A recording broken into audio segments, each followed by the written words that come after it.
नमस्कार दोस्तों, स्वागत है आप सबका एक बार फिर से मेरे YouTube चैनल हेल्दी फॉरएवर पे। मुझे बहुत खुशी होती है जब मुझे कोई फ़ोन करके बताता है कि मेरी बताई हुई इन्फॉर्मेशन से नुस्खे अपना के उनकी सेहत पहले से बहुत बेहतर हुई, मेडिसिन से उनका छुटकारा हुआ।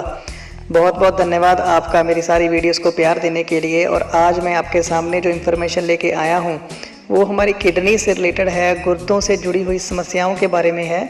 इस वीडियो में मैं आपको बताऊंगा कि गुर्दे की समस्याएं जो होती हैं वो कितने प्रकार की होती हैं और जो आमतौर पर पाई जाती हैं। और वीडियो के एंड में मैं आपको बताऊंगा कि कौन सी प्रॉब्लम में कौन से सप्लीमेंट्स का इस्तेमाल करने से एज ए डाइटरी सप्लीमेंट हमें फ़ायदा हो सकता है जो हमें दवाइयों से नहीं मिल पाता। तो अगर आप इस वीडियो का पूरा फ़ायदा उठाना चाहते हैं तो बने रहिए मेरी इस वीडियो के एंड तक ताकि आप इसका पूरा फ़ायदा उठा सकें। तो आइए दोस्तों, बिना देरी किए हम आज की वीडियो शुरू करते हैं। तो दोस्तों, जैसे कि मैं आपको बता रहा था कि सबसे पहले हम ये देखते हैं कि कौन कौन सी ऐसी बीमारियां हैं जो गुर्दे में ज़्यादातर होती हैं और जो हमें बहुत ही तकलीफ़ देती हैं, जिसमें हमारा बहुत सारा पैसा भी ख़राब होता है इलाज में और कई बार हमें उसका प्रॉपर सलूशन भी नहीं मिल पाता। उनमें से कुछ बीमारियां हैं किडनी स्टोन्स यानी पत्थरी हो जाती है, किडनी फेल हो जाती है, नेफ्राइटिस, सिस्टाइटिस, गॉल ब्लैडर में पत्थरी, प्रोस्टेटिस और यूरिनरी ट्रैक इन्फेक्शन। ये कुछ बीमारियां हैं जो आमतौर पर हर इंसान को बहुत परेशान करती हैं, जिसके लिए बहुत पैसा भी लगता है दवाइयों पर और सही उपचार ना मिलने के कारण बहुत ही गंभीर समस्याएं जहाँ मौत भी हो सकती है। तो आज मैं इन बीमारियों के बारे में आपको शॉर्ट में बताऊंगा कि ये होती क्या है और एंड में आपको जैसे मैंने बताया कि कौन सी चीज़ें as a dietary supplement as a diet हमारे खाने में शामिल करके हम उसका फ़ायदा ले सकते हैं दवाओं के साथ। सबसे पहले हम बात करेंगे किडनी फेलियर की। आजकल बहुत सारे पर्सन्स हैं, आपको भी मिल जाएंगे, जो बोलेंगे कि मेरी किडनी फेल हो चुकी है और डॉक्टर ने हमें डायलिसिस सजेस्ट कर दिया है। और ऐसा सुनते ही हमारे रोंगटे खड़े हो जाते हैं, क्योंकि ये एक ऐसा पड़ाव आ जाता है हमारी ज़िंदगी में जहाँ पर मोस्टली हमारा सारे का सारा खाना बंद कर दिया जाता है और हमें ज़्यादा पानी पीने से भी मना कर दिया जाता है। और आप सोच सकते हैं कि ऐसी हालात में बंदा जी कैसे पाएगा। और ये तो एक वैसा ही हालात होता है कि जहाँ पर आके एक पर्सन यही गिनता है कि अब उसका अंत कब होगा। ये एक ऐसी सिचुएशन है जो बुरी तरह जल जाने, डायरिया या उल्टी या दवाइयाँ खा के जो हमें इन्फेक्शन होती है, जहाँ हमें जो साइड इफ़ेक्ट्स होते हैं, सर्जरी या गुर्दे में चोट के कारण जब गुर्दा काम बंद कर देता है, ये वो सिचुएशन होती है। ऐसा होने पर अगर हम इस समस्या का समाधान सही टाइम पर सही तरीके से सही खुराक लेके ना किया जाए तो हमारे गुर्दे बिल्कुल काम करना बंद कर देते हैं। अगर हम अपना खान पान सही रख के सही टाइम पर सही उपचार किया जाए तो इसका क्रियाकलाप फिर से शुरू हो सकता है। लेकिन ज़्यादातर गंभीर मामले बिना इलाज किए हाइपरटेंशन, मधुमेह अथवा डायबिटीज़ या आंतरिक दशा से पैदा होते हैं।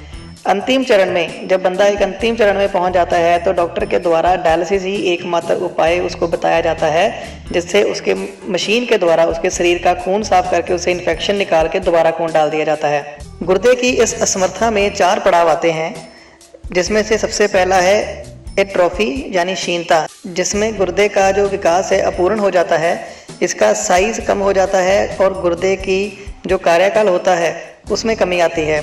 दूसरा है हाइपोट्रोफी, इसमें गुर्दे का जो कार्यकलाप होता है उसका स्तर बिल्कुल ही न्यूनतम आ जाता है। तीसरा है हाइपरप्लेजिया, इसमें गुर्दे का आकार बढ़ जाता है लेकिन उसका जो क्रियाकलाप होता है वो बहुत ही कम हो जाता है।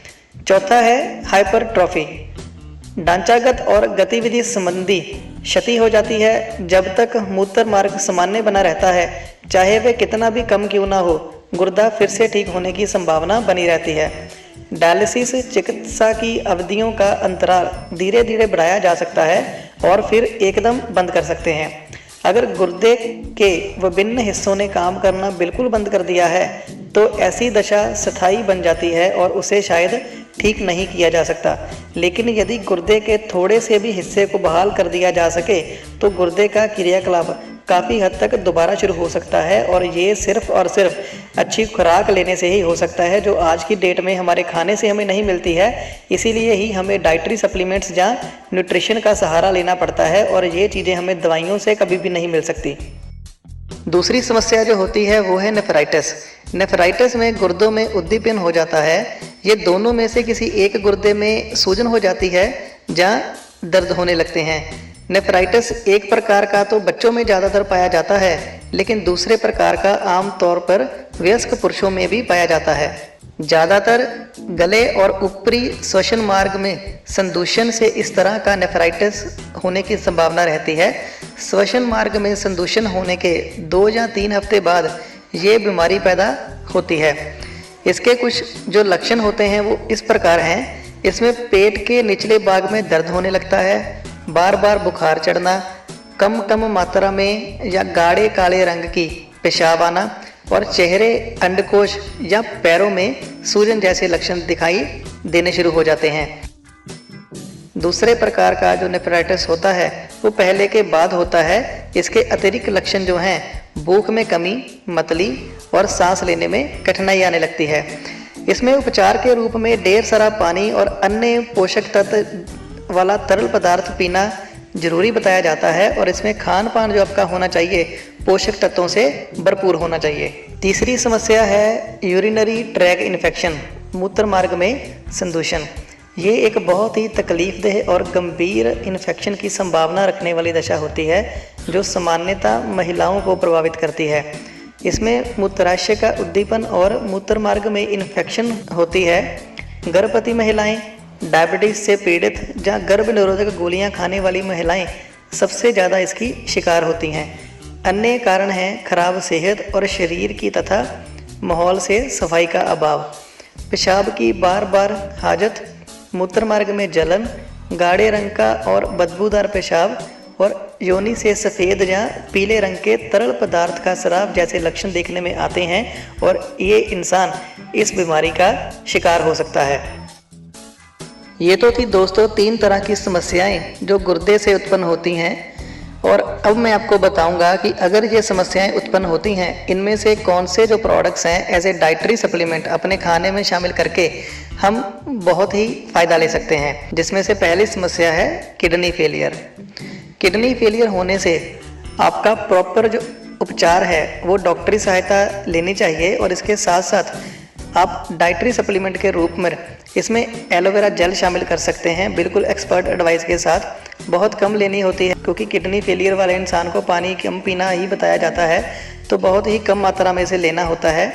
साथ में आप इसके C+ खा सकते हैं और कुछ ऐसे प्रोडक्ट्स भी हैं जो इंडिया में अभी अवेलेबल नहीं है लेकिन अगर मिलें तो वो भी खाए जा सकते हैं, जिसमें से एक है पोमस्टिन पावर और है लाइशियम प्लस। ये प्रोडक्ट्स फ़िलहाल इंडिया में अवेलेबल तो नहीं है लेकिन अगर मिलें तो इनका बहुत ही फ़ायदा हो सकता है और साथ में आर्कटिक सी सॉफ्ट जेल को शामिल करके हम इस समस्या में बहुत ही फ़ायदा ले सकते हैं और एज ए डाइटरी सप्लीमेंट ये आपको बहुत फ़ायदा कर सकते हैं। आपकी कंडीशन में सुधार भी आ सकता है। और अगर डायबिटीज़ नहीं है तो एलोवेरा जेल की जगह नेक्टर भी इस्तेमाल किया जा सकता है, पर बिल्कुल थोड़ा एक्सपर्ट एडवाइस लेके। दूसरी है नेफ्राइटिस। नेफ्राइटिस जैसे हमने बात करी थी ये एक तरह का इन्फेक्शन होता है। इसमें हम एलोवेरी नेक्टर, अगर जैसे डायबिटीज़ नहीं है नेक्टर ले सकते हैं। नेक्टर के साथ हम C+ जो टैबलेट है वो खाई जा सकती है।